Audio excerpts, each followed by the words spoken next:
That's right. It's another late night, which means it's time for another reach into the Just Giggle a grab bag. And tonight, we're pulling out. Oh, I wonder who this is. Speak of the devil, who is Joann from Just Giggle It at Home, episode 2. Dragon, I have a new hobby that I found through Netflix. Do you want to know what it is? What is it? I have to seek out and capture the avatar to reclaim my honor. Your honor! My honor! Yeah, so that's my little Netflix recreation game right there, Dragon. I'm reclaiming my honor. All right. Me, I gotta put people through that effing wall. That's kind of what I have to do now and again, but, that's me. In all seriousness, though, I am introducing my dad to Avatar The Last Airbender for the first time. We're slowly going through it. We just got through the storm.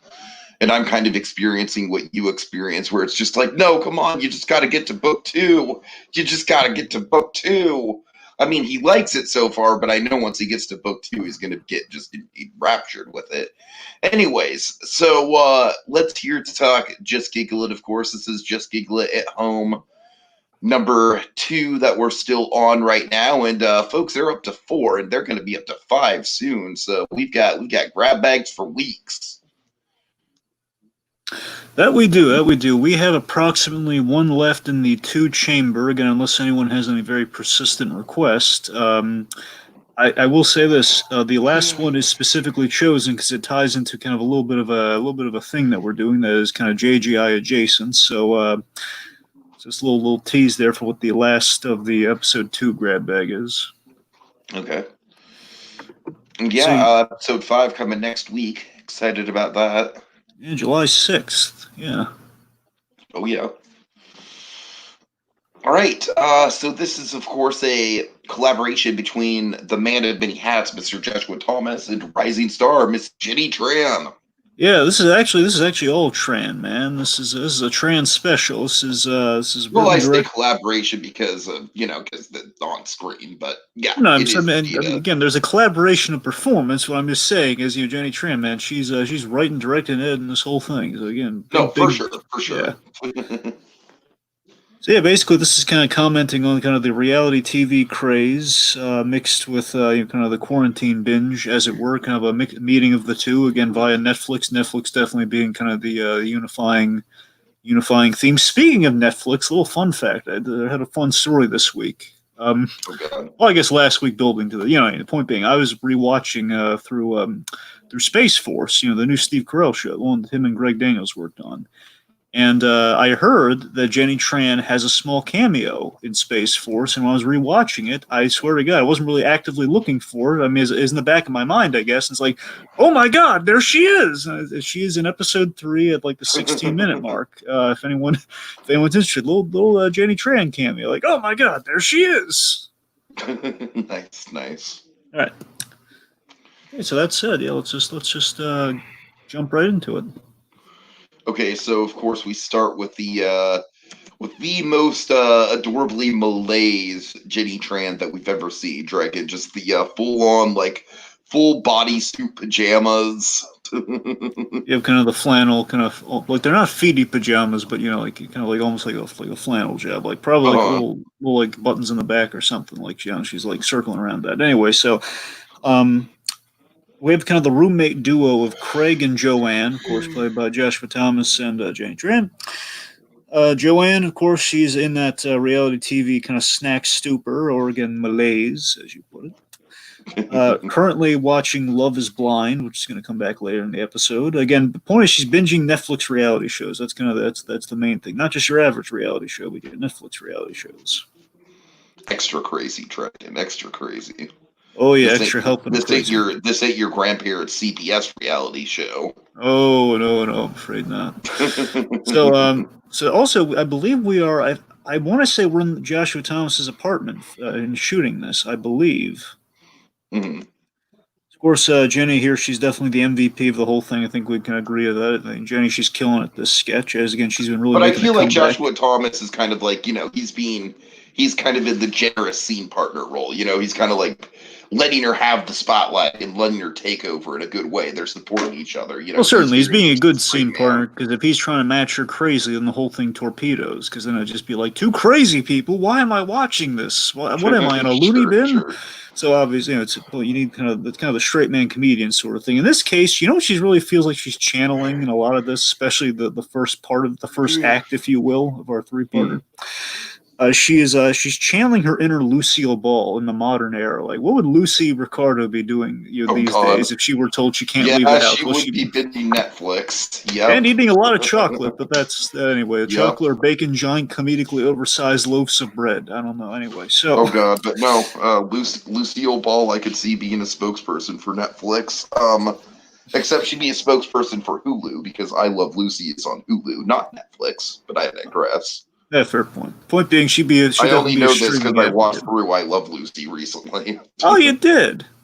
Yes. I mean, it's not like I haven't seen it before, so I'm not going to put it on memoirs or anything. Oh, But there goes my little flicker of hope. Anyway, so well, I'm sorry. I'm like, it's not like I haven't seen I Love I Lucy know, I before, know, I man. know. I'm just saying, like that's fine. I mean, did you like binge it all the way through or something? Yes, I Anyway, did. I mean, we could do, yeah, we'll discuss it okay. off Anyway, air. yes.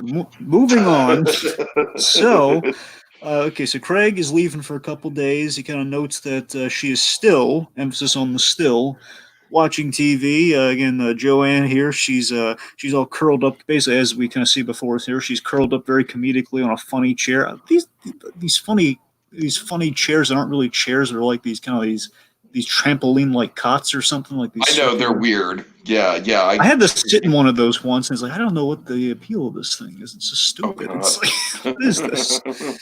Anyway, It's not a bed. It's not a couch, but it's not as comfortable as either of them. it's like not as confined as the Men in Black chairs, but it's just kind of almost as impractical. Anyway, so point being, she's on a comedy chair, as it were, in her flannel PJs. We have this great clock wipe here, where we have like so Josh, Uh, Craig leaves, and then of course a few days later, we're back, and we have like kind of the clock wipe here to show that time has progressed. Ooh, symbolism. So then we have this major snackage later. She's oh yeah. covered in snacks now. She's got like box Oreo of Oreo. O's, Cheez-Its, the little frosted animal crackers, which I Got a, think are delicious and don't get enough love, by the way. got a bag of Doritos, but again, like the Oreo cereal, man. She's definitely in a malaise with that Oreo cereal. She means business. Oh God. So she's absolutely in a daze here as Craig returns and tells Joann that it's basically to stop watching that rot. Stop watching that. It's going to rot your Right, brain, man. right. You need to take a shower or something, man. Get a hobby. Of course, they have like the battle of the TV clicks. You get really good blocking in the scenes. They're both like messing with the remote, and then it's like, I have one. As like the snapper attitude, the drool and everything coming out of her mouth. It's just really funny. It's like we'll find something. You'll find something like Like what? what? We're not doing any justice, but that's No, we're hysterical. not. We're not. Probably the funniest thing, and one of the funniest deliveries in the whole thing is this hysterical. This Jenny Tran kind of whiny baby delivery is perfect here. Like what? So, Just kind of like getting the audience ready for the Batman sketch Dragon. oh yeah, she's training, man. She's trying to climb away out of that pit. So anyway, so she is so of course physical comedy along with this as well. Like while she's using that chair as much as she can, which I really appreciate. While she's in that ridiculous chair, it's like she's like a baby in a crib. That's kind of what you're getting out of the chair, you know. So anyway, she's thrashing around with her snacks and everything. Of course, Josh here playing old Mr. Cool Guy here as Craig says, "I don't know, little baby, but maybe start searching somewhere aside from Netflix." And I remember when this thing premiered live. I love the battery gesture. He means business. He's taking the batteries out of the remote. He means business. Then he goes over to the fridge and ultimate betrayal here, dragging the ultimate sin of roommates. Who drank my Mountain Dew? You ask some folks at Geekvolution, they're going to tell you like she actually saved his life, but that's up to conjecture anyway. Well, I would actually kind of sign off on that too. Anyway, so let's see. So, of course, the helpless Oh, grab. also, I can I just point out, I love the giant keyblade that they have hanging on the wall in this scene. Which, if I'm not mistaken, is a nod to Kingdom Hearts. Well, yes, Dragon, thank you. It's not to Kingdom Hearts, yes. Yes, and well, again, makes me, this is kind of the evidence I'm saying that makes me think this is Joshua Thomas's apartment, given like all the Uh-huh. playthroughs of Kingdom Hearts, and I think once when he's doing a game thing with Corey Olnick, I think he did like kind of a stand-up Q&A sort of thing. The room looked eerily similar. Anyway, Uh-huh. oh, okay, so let's see. All right, okay, so then okay, point being, Hobby has been floated around there. She does the helpless grab for the remote. Drink one Mountain Dew. So now we cut to pizza time. Pizza time! Exactly. So we have a very meat-covered pizza that was made from scratch, which anytime you hear of made from scratch, there should always be just kind of an air of menace about that. Like little wave lines of menace, like made Oh, from God. scratch. Anyway, so we're all creatures of branding at the end of the day. Anyway, so meat-covered pizza. Calls Craig in. And of course, Joann looking very in a tiger print. She's looking very Carol Baskin-esque, let's say. Dude, try this. He's got like the hat and the tiger print outfit, and then anyway, so she just tells Craig to try the pizza. She made it from scratch. Always suspicious. We have these great. Here's why Jenny's the MVP of the thing. I mean, don't worry. She and Josh are doing really good things in very different ways, which again makes the whole thing jive together, which is great. But Jenny, the way she stares and the silent comedy and the pauses within her delivery is perfect. It's so on point. That's what's really selling. It's like this whole this weird like she went from in a daze and she's in kind of like she's like a next level Netflix high of sorts. You know, it's like she's like kind of processing things in another reality. Like she can't separate the line of reality anymore. She's like, hey, try this, and of course, poor Craig here tries it. Hey, this isn't bad. This is actually really good. You said you made it yourself? It's good, Joann. Yeah, I love how supportive he is, and of course we have to cut the strings out from under him. Where, oh, so you like the Walmart meat? And of course the music stops. We have this music, this kind of this nice, easygoing music playing in the background. Music stops. Of course, if for us especially, the Netflix viewers that we all are, I think the consensus of the audience are probably realizing, oh God, she said Walmart meat. We all know what that means, so we have to cut out the music. I must admit, Dragon, this whole bit gets me a little bit nauseous just thinking about it. I mean, I know they're not actually eating the Walmart meat, but still, it makes my stomach churn just a little bit. Just It does paint the picture very appropriately, and that sick to your stomach thing is again putting you in the head of Craig, which is absolutely what they're going for here. So, you mean you bought the meat at Walmart, right? I love the twinge of hopefulness that this guy has. He's like, just bought it at Walmart, right? You didn't food poison me. Oh no, I didn't buy it. Of course, leads to the Tiger King connectivity of it all. Like, oh god, I love how he had like the lion roar and and then like the audio and everything. Like, he had like the roar sound effects. So like the sell by date. It's just a suggestion. You're actually lucky. This was frozen when I found it. It basically confirms like, yeah, it's like, did you feed me dumpster meat? Which again is the other big line of the whole thing for me too. It's like, Joann, did you feed me dumpster meat? Did you get this idea from watching Tiger King? Oh, you watched it too, or did you watch God. the clips from my social media?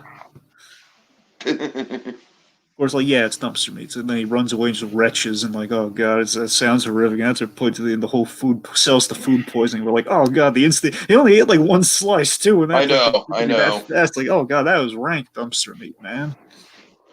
And then we get to a scenario, Dragon, that I feel like anyone who's ever lived with other people can relate to, where you're sick in bed and you just want the other people to leave you alone. Like they're trying to make amends. You don't give a shit, man. You're just like, okay, whatever. Just I just feel awful and I want you to leave me alone. And that's what this scenario kind of brought up in me, Dragon. I think you're absolutely on fire with that, but 2 points. One, I love like when she samples her own meat. She's going like, wow, again, channeling her inner kale basket and just a little nuttier. and two, so we have Craig chilling with Vince the cat. Vincent Chase the cat, if you will, Joshua Thomas's real life cat. And basically, this is kind of the Love Is Blind parody of it all going on. And I love that Josh is kind of channeling his a little bit of his Joker performance here, because in the most recent episode of Harley Quinn the Joker versus the Real World, he had this bit where it's like, you know what, Harley, you know, in a weird way, in a weird turn of fate, you actually found my patience after all with that bit. Or they gets all waxed in this conversation. Also, kind of get the seeds of it here, which is even funnier. Right, right. So yeah, they have kind of the separated door convo with the apology. He says, "We're cool. Yeah, we're cool. You know what? You know what, Craig? I think we're making strides in it with our friendship. Like, yeah, and of course, hey, Craig, I figured out my passion. All right, I'm coming in now. I want to know if you had this too, Tiki. Did this shot look off to you? Where the way it's staged, did Josh look way too short in this shot? Oh God, hold on. Let me go back Because to when the he shot. goes to Hold the on. door right after, okay, I'm getting out of bed, Joann, let's settle. When he gets out of bed, he goes right, he's right next to the dresser, about in front of the door. Hold on.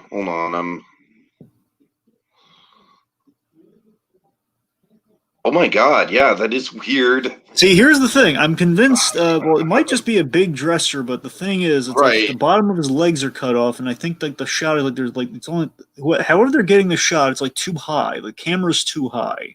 Is if the camera like maybe pared down, like brought down a little bit, maybe it would be like actually what it looks like. We know, Josh, compare to Piper Henson. Piper Henson, again, Amazon goddess of funny, not just for like kind of the Justice League comparison, but for the fact she's really tall. I'm not saying, I don't know if it's that. I don't know if it's like he just has an unusually large dresser. It makes him look really short by the door in comparison. It's something really weird in the shooting of that. I don't know. Anyway, so Craig has been locked. I love if you look in the rewatch. He says, "Okay, I'm getting up," and as he does it, she quickly scurries off to lock him in the room. If you really look, yeah. Craig is locked in his room, basically like a baggage or a guitar strap is like tied around the door and like the banister, so he can't get out. And then what is your rationale? This is some of my favorite Joshua Thomas acting here, where he's trying so hard to to deal with the crazy person, Dragon. He's like, he is. He just kind of takes a beat. He's like very meekly, just like, why? Well, look at how far we've come. We're bonding without sight. And of course, he points out, I already know what you look like. I just love the delivery. He's just like, Joann, please let me out of my room. I need to go to the bathroom. Just like he's just at wit's end, but he's still like trying to attempt civil things to get out of this situation. And we have, I think, the smartest joke in the whole thing here, where he says, "You're copying Love Is Blind," and of course, her response to this is gold, where she says, "Like, you copy what you like until it inspires you to create something of your own." You know what something they original. say? Love is blind. All right, so.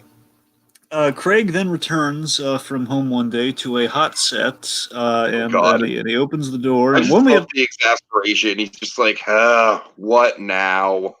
I think we have like this. They basically pull out a Christmas tree out of storage or something, so they kind of simulate kind of like a jungle backdrop or something. Dragon, this is going to sound silly, but at first I thought they were going to pull like a disjointed or something. Like, oh, it's a medical marijuana grow. I wouldn't have put it past them. All right, so let's see. So of course, let's see. So basically, he's kind of getting past all the shrubbery and everything, kind of manufactured shrubbery of it all, and then we have like this gold reaction shot of a very just kind of like baffled, kind of desperate, the desperate questions of Craig here, like, Joann, what are you doing, Joann? Of course, leads to well, basically, we have Daryl Delaney on basically as the TV announcer answering the question, like, you don't know. Whoa, is it Joann? Find out next episode. And of course, we reveal she's blurred out, tastefully blurred out, as she's wearing a giant kind of like mascot-y animal head. And basically, we learn the show is unmasked, naked, and afraid. Oh dear. Which this is like the combination of two just like reality shows that I think are so insane that they're practically Orwellian, Dragon. Honestly. Of course, kind of a combo of the Masked Singer and Naked and Afraid. Certainly. I mean, I feel like both of those shows would exist comfortably in the Idiocracy universe, Dragon. I really do. I would believe that, yeah. When you put it like that, you're actually, yeah, it would be. Yeah.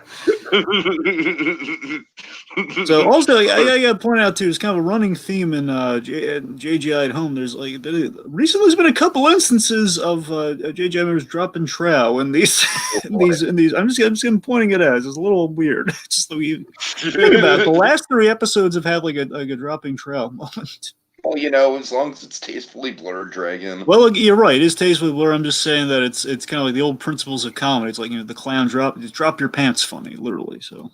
Oh God. Okay, so let's see. Of course, we end on like this great. I'm scared, which reminds me of Liz. It reminds me of Lizzie Ponce's. I'm standing. Just little. And we have our tag gag with old Jenny here, where she's doing kind of almost like a Nick Jr. style kind of like conversation with the audience. Like, what was your favorite part? I'll wait. I didn't like that part so much. Right. Adorable. Final Okay. thoughts. Final thoughts. I think Jenny Tran is just, completely working her magic and going on up in the JGI ladder. And frankly, Piper, I love you. You have reason to be worried in those cold opens, my friend. You have reason to be worried. She's coming for you. Yeah. If only she could pull off like an obscure impression in about the 4th episode that can maybe save her. I don't know. I don't know if she can do it, but we'll see. We'll see. Right. So, final thoughts for me then. I think the theme of JGI at home for a lot of these seems to be kind of like the comedy analysis of the effects of TV on the quarantine people and the quarantine minds and the maddening effect of it. Uh-huh. And Jenny Tran, this sketch, she's absolutely wonderful. We have a fun odd couple dynamic with our pairing, and even just taking the quarantine out of the equation. Because again, this kind of skirts the line. These are just 2 roommates. They don't necessarily need to be kind of in the current circumstances. But looking at it, just taking it as it is, it's basically a kind of a satire and kind of commentary on the mind-numbing effects of reality television, which is quite funny, and just showing it kind of blending in the real life, and you blur the line while you're doing that. So, dot marks in the sketch all throughout, man. Really, really funny. It was definitely a highlight when it was aired for sure. All right, take us out. That was it for now. Until the next exciting reach into the Just Giggle It grab bag. Like what? I'm scared. I'm scared.